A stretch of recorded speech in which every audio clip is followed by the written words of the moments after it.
Hai, Assalamualaikum. Kali ini kita akan menerangkan mengenai water quality test kit. Okay. Seperti yang anda lihat sekarang, kita ada beberapa unit untuk cek parameter air.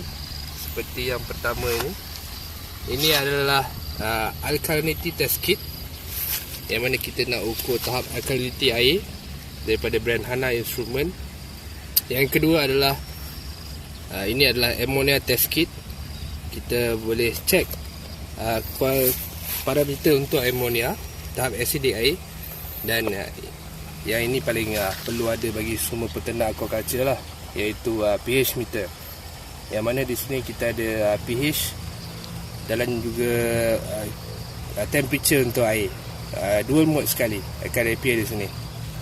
Okay, ini adalah merupakan antara contoh-contoh basic untuk kita cek parameter dan kualiti di dalam air, dan juga untuk memastikan kita punya ternakan berada dalam kondisi yang sangat-sangat baik. Assalamualaikum. Kali ini kita akan menerangkan bagaimana kita nak memeriksa tahap kandungan pH dalam air, sama ada alkali ataupun berasid. Okay, ini merupakan pH meter keluaran Hana Instrument, yang mana di sini kita boleh lihat ini adalah value untuk pH air, dan ini adalah suhu di dalam air. Okey, apa yang kita perlu buat, kita kena pastikan range pH lebih kurang dalam 6.5 ke 8.5 lah, dalam kadaran itu. Tapi sepatutnya kita kena cek 3 layer untuk air. Yang pertama adalah surface, yang kedua adalah di middle part, dan ketiga ialah bottom part. Cuma untuk instrumen ini hanya boleh kita boleh hanya periksa bahagian atas permukaan air sajalah. Okey, kita akan mula cek berapakah pH dan temperature air.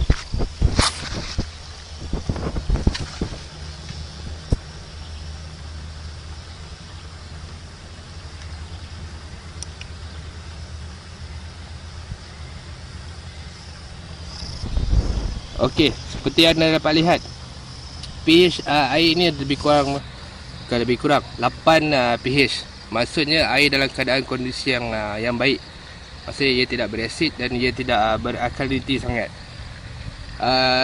Untuk pengetahuan, semalam hujan agak lebat dan ia akan efek kandungan pH dalam air. Mungkin sebab ini pH menjadi 8. Hujan lagi lebat, lagi akan berasid. So maksudnya keadaan air dalam kolam ini okey. Seperti yang anda ketahui, ammonia tidak bagus untuk peternakan aquaculture, di mana ia berasid. Ammonia ni terhasil daripada bahan buangan ternakan, makanan berlebihan, perebutan haiwan dan lain-lain lah. Okay, bagaimana kita nak mengetahui tahap kandungan ammonia dalam air? Okay. Sekarang ni kita ada test equipment, dia panggil ammonia test kit. Langkah pertama, dapatkan sampel air lebih kurang 10 ml. Okay. Apa yang kita lakukan sekarang, cara-cara penggunaan test kit ini daripada Hana Instrument, lepaskan 2 titik. Lepaskan 2 titik ammonia region 1. Okey. Kita goncang. Selepas itu kita letak Nestler. Letakkan Nestler 8 titik di dalam sampel air tadi.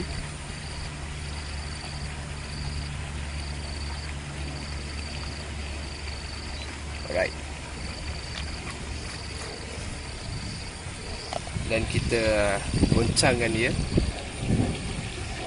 Kita akan dapat lihat penukaran air di sini, di mana daripada warna jernih air kolam, ia akan berubah sama ada kuning pekat, kuning cair, ataupun sama dengan warna air sampel kita. Alright. Di sini ammonia test kit daripada Hana Instrument ni, ia datang dengan ammonia indicator daripada 0.5 to 2.5 dalam MGL kita boleh kira dalam unit ppm juga. Okey, letakkan sampel air yang telah kita letakkan region-region tadi.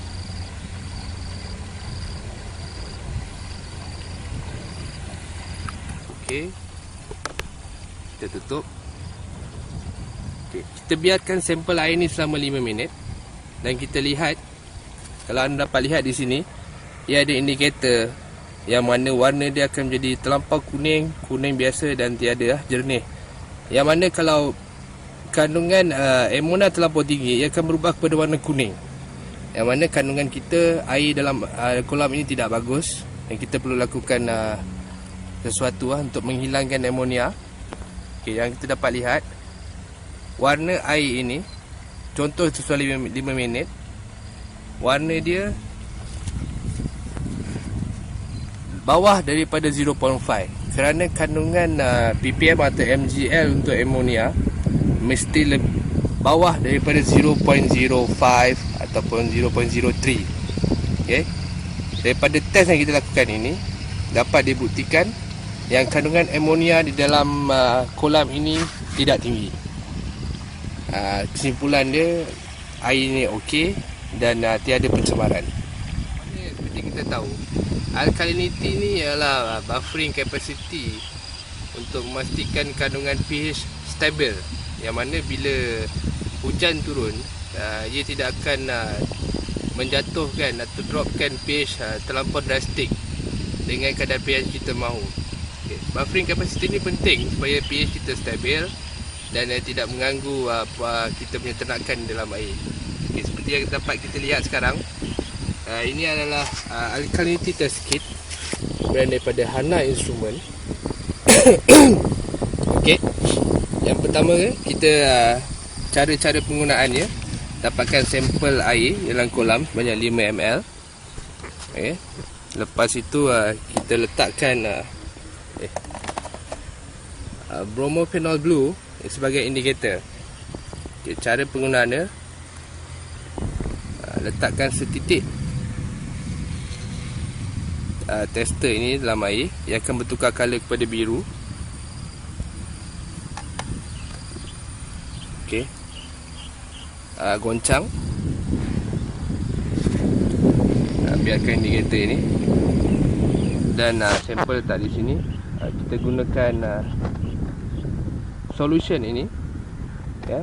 Test kit ini amat baiklah, disediakan semua kelengkapan seperti syring dan juga kelengkapan yang diperlukan untuk cek alkalinity kita. Okey, sedutkan sehingga menjadi pada 0 ml. Okey. Okey, langkah seterusnya ialah kita titis satu persatu titisan dalam air, dan kita goncang sehingga ia bertukar warna.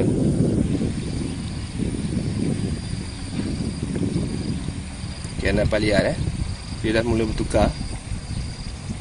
Okey, warna kuning ini menunjukkan kadar alkalinity dalam air.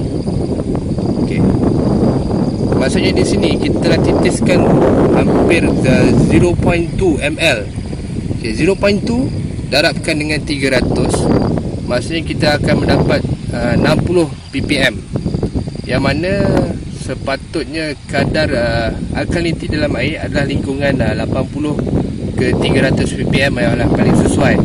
Okay, daripada test yang kita dapati hanya 60 ppm. Okay, ia lebih rendah daripada spek yang kita mahu. Jadi maksudnya kita perlu menambahkan lagi kapur sejuk ke dalam air supaya kadar alkalinity tinggi, dan ia akan membantu stabilizekan kita punya kadar pH, dan juga membantu untuk proses penukaran kulit udang dan juga proses salinan kulit udang baru sebagai bantuan kepada udang semasa musim penukaran kulit.